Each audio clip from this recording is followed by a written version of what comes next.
ఇప్పుడు మనం చిరంజీవి గారు తన కెరీర్ స్టార్టింగ్ నుంచి ఇప్పటి వరకు చేసిన రీమేక్ మూవీస్ ఎన్ని, వాటి రిజల్ట్ ఏంటి అనేది ఈ పార్ట్ 3 వీడియోలో చూద్దాం. పార్ట్ 1 అండ్ 2 వీడియో లింక్స్ డిస్క్రిప్షన్లో ఇస్తాను, ఒకసారి చెక్ చేయండి. అలాగే ఈ వీడియో చివరి వరకు చూడండి, నచ్చితే ఒక లైక్ చేయండి. నెంబర్ 19 పున్నం నాగు. ఈ మూవీ 1980లో రిలీజ్ అయింది. ఈ మూవీని కన్నడలో లోకేష్ నటించిన హుమ్నేయ రాత్రి ఎల్లే అనే మూవీ నుంచి డైరెక్టర్ రాజశేఖర్ తెలుగులో రీమేక్ చేశారు. ఈ మూవీ తెలుగులో హిట్ అయింది. నెంబర్ 20 పట్నం వచ్చిన పతివ్రతలు. ఈ మూవీ 1982లో రిలీజ్ అయింది. ఈ మూవీని కన్నడలో శ్రీనాథ్ అండ్ లోకేష్ నటించిన పట్టణకే బంధు పత్నియారు అనే మూవీ నుంచి టీఎస్బీకే మౌలి గారు తెలుగులో రీమేక్ చేశారు. తెలుగులో ఈ మూవీ సూపర్ హిట్ అయింది. నెంబర్ 21 శంకర్ దాదా జిందాబాద్. ఈ మూవీ 2007లో రిలీజ్ అయింది. ఈ మూవీని హిందీలో సంజయ్ దత్త నటించిన లగే రహో మున్నా భాయ్ అనే మూవీ నుంచి ప్రభుదేవ తెలుగులో రీమేక్ చేశారు. తెలుగులో ఈ మూవీ డిజాస్టర్ అయింది.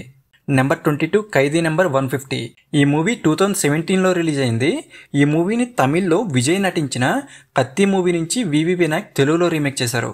తెలుగులో ఈ మూవీ సూపర్ హిట్ అయింది. నెంబర్ 23 వేట. ఈ మూవీ 1986లో రిలీజ్ అయింది.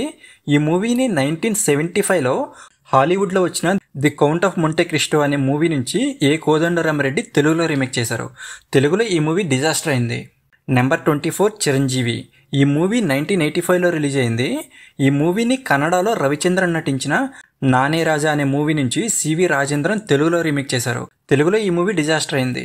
Number 25 God father. ఈ మూవీ 2022లో రిలీజ్ అయింది.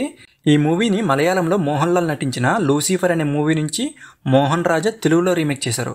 తెలుగులో ఈ మూవీ యావరేజ్ అయింది. నెంబర్ 26 నాగు. ఈ మూవీ 1984లో రిలీజ్ అయింది. ఈ మూవీని హిందీలో షమ్మీ కపూర్ నటించిన తీస్రీ మంజిల్ అనే మూవీ నుంచి తాతినేని ప్రసాద్ తెలుగులో రీమేక్ చేశారు. తెలుగులో ఈ మూవీ ఫ్లాప్ అయింది. నెంబర్ 27 దేవాంతకుడు. ఈ మూవీ 1984లో రిలీజ్ అయింది.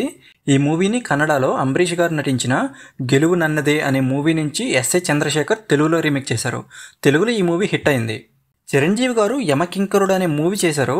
ఆ మూవీ 2 ఫేమస్ హాలీవుడ్ మూవీస్ నుంచి ఇన్స్పైర్ అయి తీశారు.